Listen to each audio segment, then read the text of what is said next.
পানীয় কাশ দেখছেন? পান খাওয়া লাগে কাশ, আদা লাল আদা সাদা, ফাঁকে একটু গিয়ে গিয়ে ভাব, সে যে কি চমৎকার দেখতি, তা আবার কেচুর মাটির মধ্যে মাহাই গেছে। সেই জায়গার দিন ডে বইয়ে বসে থাকতে ভালো লাগে, আর মসজিদ টাইলস আর এয়ার কন্ডিশন, সে জায়গা ভালো লাগে না।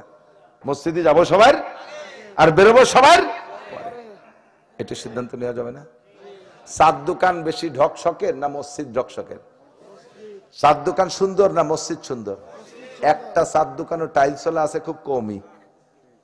চার দোকান কি পলিথিন মলিথিন খড়ি মড়ি দিয়ে সাবলা দিয়া এখন এক বাসরে ভাইয়ে 400টা বানাইয়ে বেঞ্চ বানাইছে, ঠিক না? আর স্যাপ কাশ বিড়ির ফাঁসা আর পানীয় কাশ, পানীয় কাশ দেখছেন? পান খাওয়া লাগে কাশ, আদা লাল আদা সাদা, ফাঁকে একটু গিয়ে গিয়ে ভাব, সে যে কি চমৎকার দেখতি, তা আবার কেচুর মাটির মধ্যে মাহাই গেছে। সেই জায়গার দিন ডে বইয়ে বসে থাকতে ভালো লাগে, আর মসজিদ টাইলস আর এয়ার কন্ডিশন, সে জায়গা ভালো লাগে না। এটা হলো মুনাফেকের আলামত। এটা কি মুনাফেকের আলামত? মসজিদে যাবো সবার আগে, বেরোবো সবার পিছে, নইলে পিছে যাবে আগে বেরোনোর জন্য যারা পাগল আছে। আগামীকাল শুক্রবার এগুলো পাওয়া যাবে খুব। ইমাম সাহেব, আমাদের মসজিদের এলাকার ইমাম সাহেবরা যথেষ্ট যোগ্য। এরা যদি সপ্তাহে একটা দিন আপনাদেরকে জুমার দিন আধা ঘন্টা টাইম পায়, সাপ্তাহিক প্রয়োজনীয় সব মাসালা আপনাকে শিখিয়ে দিতে পারে। কিন্তু আপনারা মুসল্লিরা যান এমন সময় যে হুজুরের খুতবার টাইমের আর 5 মিনিট, আপনার কি ওয়াজ করবে? হুজুর আগের থেকে গুনগুন তালে তাই 2-3 জন নিয়ে, যে বুড়ো কয়জন এসে বসে রয়েছে, তাও এনে জিমের স্যার নাল আসছে জামনের পর, হুজুর কি ওয়াজ করবে? শেষে আইছে মুসল্লি, সে সময় খুতবার টাইম হয়ে গেছে। কাজে আপনাদের অশ্ন হইতে পারে না। আমরা মসজিদে সবার আগে যাব। হুজুর বলেন, যে ব্যক্তি জুমার দিন সবার আগে মসজিদে যায়, আল্লাহ তাআলা তাকে একটা উট সদকার সওয়াব দান করে। ইমাম সাহেব নামাজের ওয়াক্ত হওয়া থেকে নিয়ে নামাজের ওয়াক্ত হওয়া থেকে নিয়ে ইমাম সাহেব মেম্বারে ওঠার আগ পর্যন্ত টাইমটাকে 4-5 ভাগে ভাগ করা হয়। প্রথম ভাগে যারা যাবে তাদেরকে উট সদকা, দ্বিতীয় ভাগে যারা যাবে গরু সদকা, তৃতীয় ভাগে যারা যাবে ছাগল সদকা, চতুর্থ ভাগে যাবে যারা মুরগি সদকা, পঞ্চম ভাগে যারা যাবে একটা ডিম সদকা। এরপরে যারা যাবে জাফফাল কলম, ফেরেশতারা কলম শুয়ে গেছে আর কালি নেই, এখন আমরা বসে রইলাম, ফেরেশতারা খুতবা শুনতে বসে যায়। এরপরে যে কটা আসে সে কটার নাম আর খাতায় লেখে না। তাহলে কষ্ট হয়ে যেহেতু জুমা ভর্তি গেলাম, তা খাতায় নামটা লেখানো যাবে না? আগামীকালকে শুক্রবার সবার আগে মসজিদে যাব, এই প্রতিজ্ঞা করতে পারবেন কেডা কেডা? দেখা যাবে, আমি রিপোর্ট নেব। এই যে ইমাম সাহেবরা তো সব আমার ছাত্ররা, আমাদের সাথীরা, হ্যাঁ, কালকে সবার আগে যাব, কালকে সবার আগে যাব, ঠিক আছে? সবাই যদি সবার আগে যায় তাহলে ফাঁসে পড়বে নাকি? না, শয়তান রে ফাঁসে ফেলাবো। ঠিকই কইছে, পিছে ফেলাবো কারে? শয়তান রে পিছে ফেলাবো। আল্লাহ তাআলা আমাদের আমল করার তৌফিক দান করে, বলে না আমিন। হুজুর জাহান্নামের বয়ান শুরু করছেন, হঠাৎ করে একটা শব্দ নিচের থেকে, শব্দ তো পরিচিত শব্দ বোঝা যায়, দুটি হাতে তালি মারলাম এক শব্দ, হাতের এই পাশ দিয়ে তালি মারলে আর এক শব্দ, দুটো পায়ে বাড়ি মারলে আলাদা শব্দ, দুটো কাঠে বাড়ি মারলি আলাদা শব্দ, দুটো লোহায় বাড়ি মারলি আলাদা শব্দ, লোহারে কাঠ দিয়ে বাড়ি আলাদা শব্দ, ঠিক না? এরকম শব্দ সবই চিনি, কিন্তু এই শব্দটা কোনো শব্দের সাথে মেশে না। আর তা আসছে নিচের থেকে, মাটির তলের থেকে কেঁপে উঠছে সাহাবায়ে কেরাম, সব জিম ধরে বসে গেছে, হুজুরের চক্ষু বন্ধ করে বসে গেছে। পাশ দিয়ে মদিনাওয়ালারা দৌড়ে দৌড়ে আসতেছে, হুজুর আইয়ুসাতিন হাযিহি, এই শব্দটা কিসের শব্দ? হুজুরকে আমিও তো টের পাচ্ছি না কিসের শব্দ, শুনলাম নিচেতে, চক্ষু বন্ধ করে বসছে। জিবরাইল আইছে, হুজুর বললেন, জিবরাইল আইয়ুসাতিন হাযিহি, শব্দটা কিসের শব্দ? জিবরাইল বললেন, হুজুর আল্লাহ তাআলা জাহান্নামকে কমপ্লিট করে উপরের থেকে একটা পাথর ছাড়ছে জাহান্নামের গভীরের দিকে। জাহান্নাম কবে কমপ্লিট হয়েছে সেটা তো আল্লাহই ভালো জানে। এই পাথরটা যাইতে যাইতে আজকে যাইয়ে নিচেই পড়ছে, আর সেই শব্দটা উঠে আসছে। জিবরাইল পাথরটার গায়ে কয় কেজি ওজন? কয় যে কেজি টেজি কি, ওই পাথরটা যদি জমিনের উপরে রাখা হয়, আর বর্তমানে পৃথিবীতে যত মানুষ আছে সকলে একসাথে যদি জাগানোর চেষ্টা করে, মাটির থেকে 1 আঙ্গুল উঁচু করতে পারবে, মাটির থেকে 1 আঙ্গুল উঁচু, এত ওজনের একটা পাথর। আর এইটা লক্ষ লক্ষ বছর আগে ছাড়ছে, আর আজকে যে জাহান্নামের তলে পড়ছে, নিচে যে পৌঁছলো, সেই শব্দটা উঠে আইছে। সাহাবায়ে কেরাম তো দিল নরম, এই প্রায় স্টপ করা কায়দা, কান্না শুরু করে দিচ্ছে, হুজুর জাহান্নাম এত গভীর, হুজুর ও জায়গায় থাকবে কারা? একটু জিবরাইলের কাছে শুনিয়ে রাখেন, ওই নিচে থাকবে কারা? উপরে যারা থাকবে ভাসমান, কোনো না কোনো ভালো মানুষের নজরে পড়বে, সুপারিশ করে করে নিয়ে যাবে। ওই নিচে যেগুলো পড়ে থাকবে তারা তো কেন নজরে পড়বে না, ওরা তো কোনোদিন বেরোতে পারবে না। ওরা কারা? হুজুর একটু কান্দি। হুজুর পড়লেন কোরআন শরীফের আয়াত জিবরাইলের হুকুমে, ইন্নাল মুনাফিকিনা ফিদ দারকিল আসফালি মিনান নার।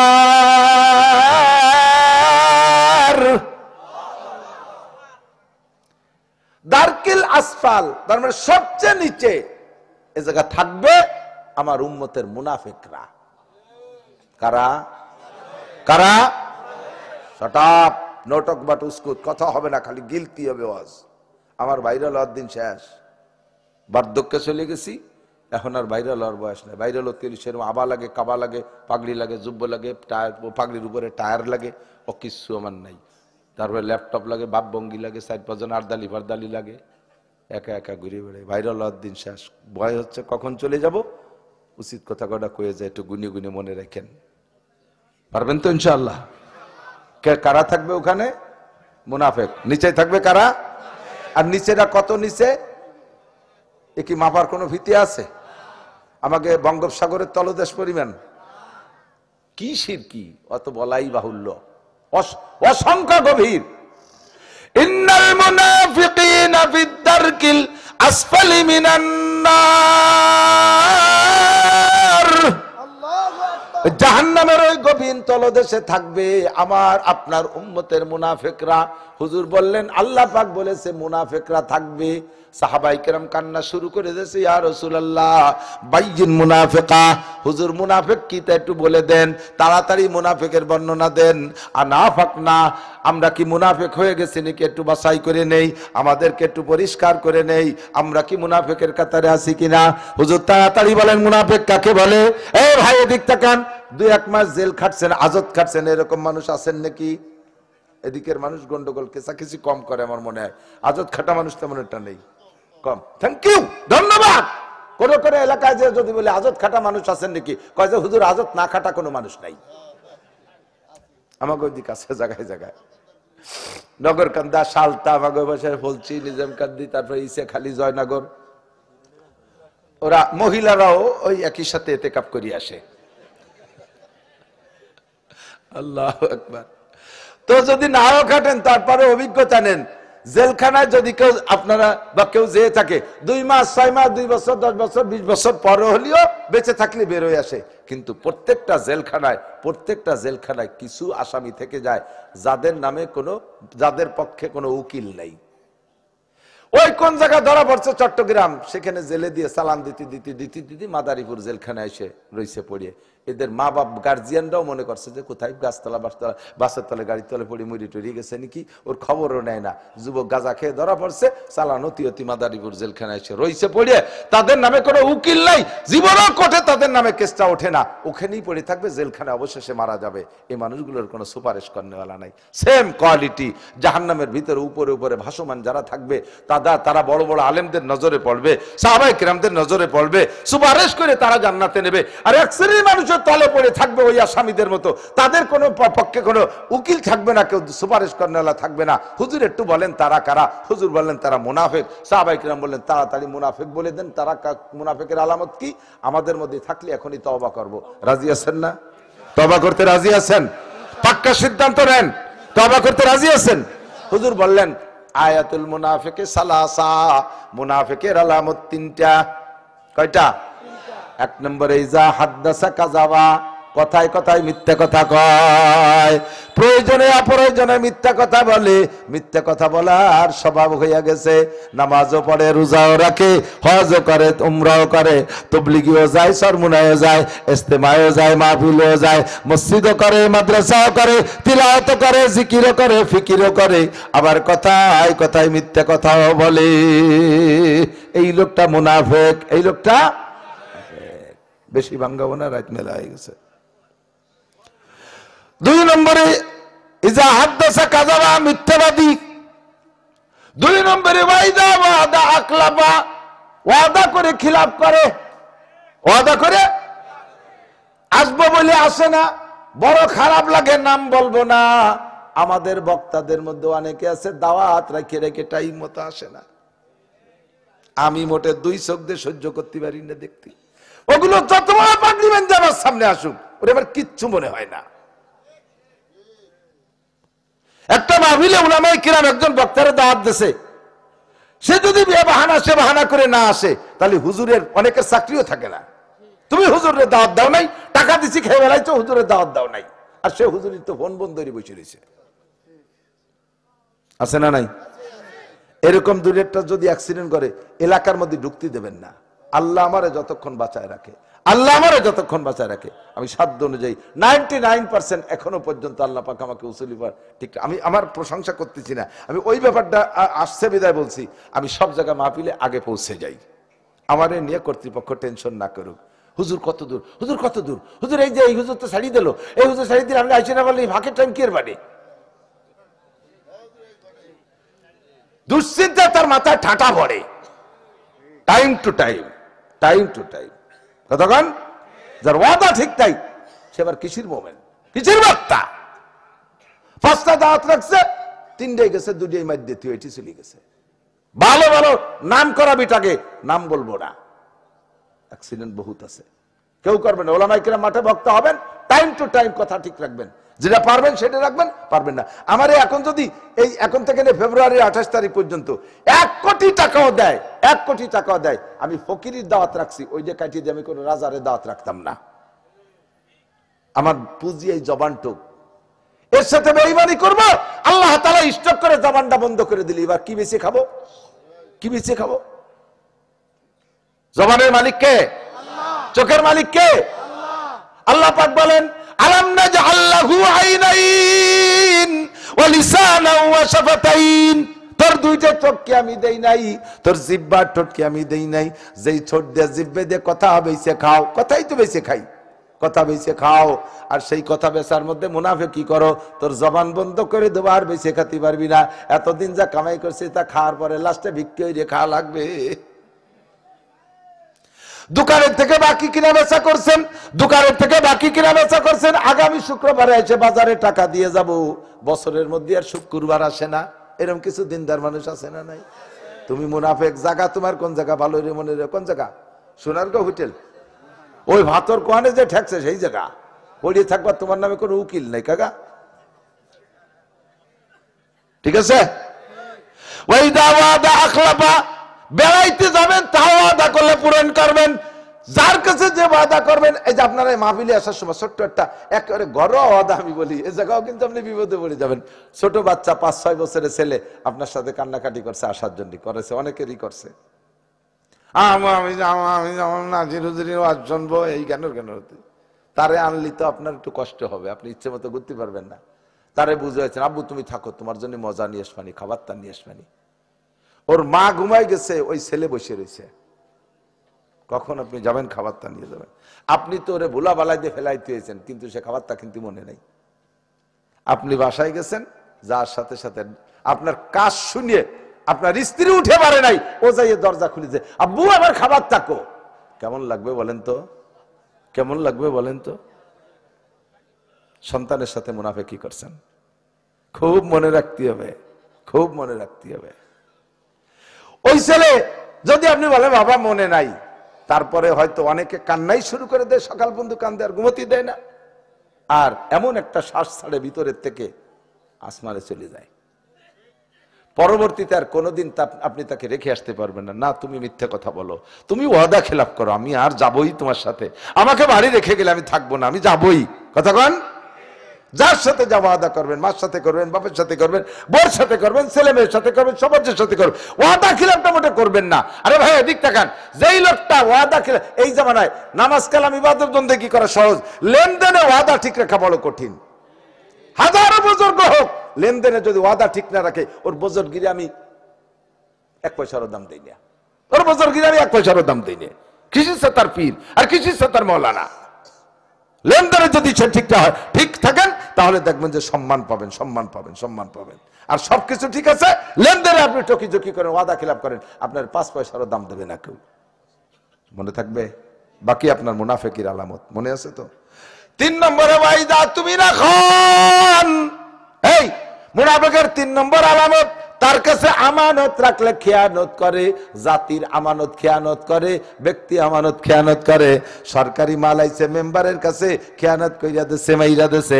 সরকারি আমানত চেয়ারম্যানের কাছে, মাইরা দেছে, তুমি মুনাফিক। আরে উপজেলা চেয়ারম্যানের কাছে আসছে, মেরে দেছো, তুমি চেয়ারম্যান মুনাফিক। এমপি সাহেবের কাছে আসছে, মেরে দেছো, তুমি মুনাফিক। আরে কন্ট্রাক্টরের কাছে আমানত আসছে, রাস্তা সুন্দর করে মাল দেখ করবা, তুমি মেরে দেছো, তুমিও মুনাফিক। নামাজ পড়ো, রোজা রাখো, আর ওই কন্ট্রাক্টর ইয়ার চেয়ারম্যান মেম্বার ইয়ার এমপি গিরির টাকা দিয়া কাবা ঘরের মধ্যে বসে যদি এতে কাপো করো জীবন ভরে, তোমার এতে কাপ আসমানে ওঠে না। ওয়াইদা তুমি রাখন আমানতের খেয়ানত করবেন না। হে মসজিদের ইমাম সাহেব, ক্যাশিয়ারের দিক তাকান। আমার মুফতি সাহেবের কাছে মশলা শুনে দেবে, এই যে জামাল আমার মুফতি সাহেব, আমার হুজুর, এর কাছে শুনে আবুল বাশারের কাছে এদিক তাকান। মসজিদের ক্যাশের টাকা ক্যাশিয়ারের কাছে জমা থাকবে। সাপ্তাহিক যে টাকাটা কালেকশন হয়েছে ওই টাকা ওইভাবেই থাকবে, পয়সা গেলে ওইভাবে থাকবে। টাকা যদি নষ্ট হয়ে যাচ্ছে বলে মনে হয়, তাহলে কমিটির লোক নিয়ে পরামর্শ করে ভাঙ্গাবেন বা কাজে লাগাবেন। ওই টাকারে, খুচরো টাকারে আস্ত বানানোর অধিকার আপনার একার নাই, আস্ত টাকারে ভাঙ্গায় দেওয়ার অধিকার আপনার নাই। ওই টাকা ওইভাবেই থাকবে। এর নাম হলো ক্যাশিয়ার। আর আমাদের ক্যাশিয়াররা, হ্যাঁ, মসজিদের ক্যাশের টাকা দিয়ে ছেলেরে মুসলমানি দেশে, নিজে বিয়ে হচ্ছে, দোকানের পুঁজি বাড়াইছে, দিলি হলো 100 মাস। ওই দিলির আগেই কিলি হয়ে গেছে, দোকানে আগুন লেগে পুড়িয়ে ছাই হয়ে গেছে। দাও এবার দাও। হাসছিলাম যে লাভ লাভ সহ দেব, আল্লাহ নিয়ে গেছেন, কইতে দেব? আল্লাহ নিল কে? তোর এই দোকানের ক্যাশের টাকা, মসজিদের টাকা এর মধ্যে ঢুকতে গেছে কিনা? এইটাই যে মাইয়ে বিয়ে দিছে, ও মাইয়ে টেকবে না, তালাক খাবে প্রথম দিন। ক্যাশের টাকা দিয়ে নিজের ঘর বাড়ি রদ বদলও জায়েজ নাই, ভাঙ্গাই দেওয়া জায়েজ নাই। আমানতকে এমন ভাবে হেফাজত করবেন। ওয়াইদা তুমি রাখান, এই 4 নম্বর হাদিসের মধ্যে আছে মুনাফিকের আলামত, ওয়াইদা তাকাল্লামা ফাজারা, কথায় কথায় বকাসকা করে, কথায় কথায় গালি দেয়, পাঠার মতো বক্তৃতালে থাকে, কথা যা কয় তার চাইতে বকানি বেশি দেয়। বিশেষ করে নারীদের শরমগা, পুরুষের লজ্জাস্থান উচ্চারণ করে একটা বকানি দেয়। এরা ভালো করে জেনে নাও, জাহান্নামের ভিতরে থাকবা, মানুষের চেহারায় থাকবা না। যারা নারীদের শরমগা উচ্চারণ করে বকানি দাও, তাদের মুখের আকৃতি নারীদের শরমগার মতো হয়ে যাবে। যারা পুরুষের শরমগা উচ্চারণ করে বকানি দাও, নারীদের শরমগা উচ্চারণ করে বকানি দেওয়ার কারণে মুখের আকৃতি ওরকম হবে। আর পুরুষের শরমগা উচ্চারণ করে বকানি দেওয়ার কারণে 2টা চোখ থেকে 2টা পুরুষাঙ্গ বেরিয়ে আসবে। এরকম বিকলাঙ্গ অবস্থায় তোমার অন্য কোনো আমলের ওসিলায় তুমি জান্নাতে যাইতে পারবা না, যতদিন পর্যন্ত তোমার ওই রোগের অপারেশন না হবে। জবান কন্ট্রোল করো, জবানের মালিক তুমি না। গীবত করো না, শিকায়ত করো না, পরনিন্দা করো না, অপবাদ দিও না। এই গীবত করো না। গীবত বলে মাওলানা জামাল একটা অন্যায় করছে, আপনি জানেন, তারে সতর্কতার জন্য আপনি তারে বলতে পারেন। তারে না বইলা দেশ ভরে গাইয়ে বেড়াইছেন, যাতে কেউ মাওলানা জামাল রে ভালো না বাসে। মাওলানা আবুল বশরে একটা ভুল পাইছেন, তারে বলে দিয়েছেন সতর্ক করার জন্য, এটা ঠিক আছে। অথবা তার বলতে পারেন তার গার্জিয়ান যে আছে তার কাছে, গার্জিয়ান তারে সতর্ক করে দিবে, সংশোধন এ জায়গা বলতে পারবেন। কিন্তু তা না বলে দোকানে দোকানে বলে বেড়ান। আমি আপনাদেরকে অনুমতি দিছি, এদিক তাকান। গীবত, গীবত। আপনারা আমারে ভালোবাসেন না? আপনারা ভালোবাসেন তো? সত্যি আমিও আপনাদেরকে ভালোবাসি। কিয়ামতে যদি আল্লাহ তাআলা আমারে জান্নাতে নেয়, তাহলে আমি প্রথম চান্সে ডাইনাতে আমলনামা পাইলে আপনাদের জন্য সুপারিশ করার সুযোগ পাবো ইনশাআল্লাহ। আমি সুপারিশ করি। আপনারা যদি ডাইন হাতে আমলনামা পান, আমি যদি বিপদে পড়ে যাই, সুপারিশ করবেন না আমাকে? তাহলে এই ভালোবাসাটা আমাদের মধ্যে আছে তো? ভালোবাসেন তো? আপনারা যারা আমাকে ভালোবাসেন, তারা, আমি তাদেরকে অনুমতি দিলাম, তারা, আপনারা, আমরা, আমার কোনো দোষ জানা থাকলে, অরিজিনাল জেনুইন দোষ, এটা আপনারা আমার আড়ালে বলা বলি করবেন, গীবত করবেন। পারবেন তো ইনশাআল্লাহ? বলেন না? আমার কোন দোষ যদি আপনার জানা থাকে জেনুইন, এর নাম হলো গীবত, এটা আপনি অন্যের কাছে একটু বলা বলি করবেন। করবেন তো? কেন করবেন না? করলে আমার একটু লাভ হয়। আমার ভালোবাসেন না? আমি যে গুনাহটা করছি ওইটা আরেক জায়গা বললে ওই গুনাহটা আপনার আমলনামায় চলে যাবে, আপনার হইতে 2 নেকি এসে আমার এনে বেরিয়ে যাবে। তাহলে আমার একটা বিশাল উপকার হলো। আপনি যে তোমার ভালোবাসেন, এই উপকারটুক করেন। কিন্তু এই উপকারটুক কারে করেন? যে আপনার শত্রু, তারে এইটুক করে যাচ্ছেন। যে আপনার শত্রু বিএনপির শত্রু আমলিগ, অহরহ উপকার আমলিগে লাগে করে যাচ্ছে বিএনপি এলারা। আমলিগের শত্রু বিএনপি, জায়গায় বসে বিএনপির গিবাদ শিকায়ত করে তাকে নামে উপকার টুক করে যাচ্ছে, আমারে করবে না। আব্বা আপনার বন্ধু, বাপের গিবাদ করেন, বাপের উপকার হোক। মা আপনার বন্ধু, তার গিবাদ করেন, উপকার হোক। এ জায়গা করবে না। করবে অরিজিনাল শত্রু যে সাত দোকানে বসে মসজিদি স্কুলি যেখানে সুযোগ পাচ্ছে সাইলি বেলায় দিচ্ছে। এই যত গিবাদ করতেছেন আপনার আমল নামার থেকে নেকি তার আমল নামায় যাচ্ছে, আর তার ওই গুনাহটা আপনার এখানে এসে জুড়তেছে। এই জন্য সাবধান থাকবেন, জবান কন্ট্রোল করবেন। ওয়াইজা তাকাল্লামা ফাজারা, জবানের যত অন্যায় আছে এগুলো করে, এই লোকটা মুনাফিক। এই লোকটা কি? মুনাফিক। আজকে থেকে পাক্কা প্রতিজ্ঞা করো তো যুবকরা, জীবনে গালি বলতে যেটাকে বলে আমি কখনো বলবো না। সিদ্ধান্ত নেওয়া যাবে? সিদ্ধান্ত নেওয়া যাবে? আজ থেকে গালি বলতে যা আছে এটা আমি বলবো না। কত গালি আছে আপনারা জানেন, আমি জানি না তা না, আমিও জানি। আপনারা তো খালি মাদারীপুরে গালি জানেন, আমি তো 64 জেলার গালি জানি। গালাগালিরে পাল্লা দেবেন? আমার জীবনে মুখ দিয়ে বেরোনো সম্ভব না, খাতায় লিখে দিতে পারি, বলা সম্ভব না। জবানে ভয় পায়, আমার জবানটা মালিক আল্লাহ, অকত্তরটা ভাষা বের করবো, প্যারালাইসিস করে মুখটা বন্ধ করে দিতে পারে। পারে পারে। বউরে গালি দেবেন না, মেয়ে ছেলে ছেলে মেয়েরে গালি দেবেন না, কেউকে গালি দেবেন না। 5 নম্বর মুনাফিকের আলামত, মনে রাখেন দোয়া হবে। 5 নম্বর মুনাফিকের আলামত, দিক খুব অ্যালার্ট। 5 নম্বর মুনাফিকের আলামত কি জানেন? অন্য আরেকটা হাদিসে আসছে, মসজিদে যায় সবার পিছে আর বেরোয় সবার আগে। মসজিদে ঢোকে সবার একেবারে খুতবর আজান দেবে দেবে ভাব, এই সময় ঢুকছে, সালাম ফিরানোর সাথে পাশাগুল্লি দেশাই দিয়ে, এটাও মুনাফিক। এটা কি? ঢোকে সবার পিছে, বেরোয় সবার। এরকম মানুষ তো এদিক নাই। কোন কোন মসজিদে আছে গড়ি মুসল্লি, এদিক তাকান, খেয়াল করে না। কোন কোন মসজিদে আছে গড়ি মুসল্লি। গড়ি মুসল্লি চেনেন? নামাজের টাইম মানে জামাতের টাইম হয়ে গেছে কিনা এটা আর গড়ির দিক তাকানোর লোক না। উনি কি আইছে, সে উনি আসতে বোঝা গেল যে টাইম হয়ে গেছে, ওনার পরে আর আসার মতো কেউ তাই না। হলো গড়ি মুসল্লি, ওটা একটা গড়ি। মিটিং ইও অমক আইছে বলে অমক আসলি, তাহলে আর কেউ বাকি নেই, এখন আলোচনা শুরু করে হলো সবচেয়ে শেষ মুসল্লি। এটা মুনাফিকের আলামত। মসজিদে যাব সবার আগে, মসজিদে যাব সবার আর বেরোবো সবার পরে। এটা সিদ্ধান্ত নেওয়া যাবে না। সাত দোকান বেশি ঢকশকের না মসজিদ ঢকশকের? সাত দোকান সুন্দর না মসজিদ সুন্দর? একটা সাত দোকানও টাইলসলা আছে খুব কমই। সাত দোকান কি পলিথিন মলিথিন খড়ি মড়ি দিয়ে সাবলা দিয়া এখন এক বাসরে ভাইরে 400টা বানাইয়ে বেঞ্চ বানাইছে, ঠিক না? আর স্যাপ কাশ বিড়ির ভাষা আর পাইনিও কাশ। পাইনিও কাশ দেখছেন?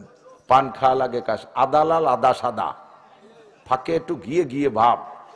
সে যে কি চমৎকার দেখতি, তা আবার কেচুর মাটির মধ্যে মাহাই গেছে। সেই জায়গার দিন ডে বইয়ে বসে থাকতে ভালো লাগে, আর মসজিদ টাইলস আর এয়ার কন্ডিশন সে জায়গা ভালো লাগে না। এটা হলো মুনাফিকের আলামত। এটা কি? মুনাফিকের আলামত। মসজিদে যাবো সবার আগে, বেরোবো সবার পিছে। নইলে পিছে যায় আগে বেরোনোর জন্য যারা পাগল আছে। আগামীকাল শুক্রবার এগুলো পাওয়া যাবে খুব। ইমাম সাহেব, আমাদের মসজিদের এলাকার ইমাম সাহেবরা যথেষ্ট যোগ্য। এরা যদি সপ্তাহে একটা দিন আপনাদেরকে জুমার দিন আধা ঘন্টা টাইম পায়, সাপ্তাহিক প্রয়োজনীয় সব মাসালা আপনাকে শিখিয়ে দিতে পারে। কিন্তু আপনারা মুসল্লিরা যান এমন সময় যে হুজুরির খুতবার টাইমের আর 5 মিনিট আপনার কি ওয়াজ করবে? হুজুর আগের থেকে গুনগুন অতি তালে তাই 2-3 জন নিয়ে, যে বুড়ো কয়জন এসে বসে রয়েছে, তাও এনে জিমের স্যার নাল আসছে সামনের পর, হুজুর কি ওয়াজ করবে? শেষে আইছে মুসল্লি, সে সময় খুতবার টাইম হয়ে গেছে, কাজে আপনাদের ওয়াজ শুনাইতে পারে না। আমরা মসজিদে সবার আগে যাব। হুজুর বলেন, যে ব্যক্তি জুমার দিন সবার আগে মসজিদে যায়, আল্লাহ তাআলা তাকে একটা উট সদকার সওয়াব দান করে। ইমাম সাহেব নামাজের ওয়াক্ত হওয়া থেকে নিয়ে নামাজের ওয়াক্ত হওয়া থেকে নিয়ে ইমাম সাহেব মেম্বারে ওঠার আগ পর্যন্ত টাইমটাকে 4-5 ভাগে ভাগ করা হয়। প্রথম ভাগে যারা যাবে তাদেরকে উট সদকা, দ্বিতীয় ভাগে যারা যাবে গরু সদকা, তৃতীয় ভাগে যারা যাবে ছাগল সদকা, চতুর্থ ভাগে যাবে যারা মুরগি সদকা, পঞ্চম ভাগে যারা যাবে একটা ডিম সদকা। এরপরে যারা যাবে জাফফাল কলম, ফেরেশতারা কলম কয় যে কলম শুয়ে গেছে আর কালি নেই, এখন আমরা বসে রইলাম, ফেরেশতারা খুতবা শুনতে বসে যায়। এরপরে যে কটা আসে সে কটার নাম আর খাতায় লেখে না। তাহলে কষ্ট কষ্ট যেহেতু জুমা পড়তে গেলাম, তা খাতায় নামটা লেখানো যাবে না? আগামীকালকে শুক্রবার সবার আগে মসজিদে যাব, এই প্রতিজ্ঞা করতে পারবেন কেডা কেডা? দেখা যাবে, আমি রিপোর্ট নেব। এই যে ইমাম সাহেবরা তো সব আমার ছাত্ররা, আমাদের সাথীরা, হ্যাঁ কালকে সবার আগে যাব, কালকে সবার আগে যাব, ঠিক আছে? সবাই যদি সবার আগে যায় তাহলে ফাঁসে পড়বে নাকি না? শয়তান রে পাশে ফেলাবো, ঠিকই কইছে। পিছে ফেলাবো কারে? শয়তান রে পিছে ফেলাবো। আল্লাহ তাআলা আমাদের আমল করার তৌফিক দান করে, বলে না আমিন।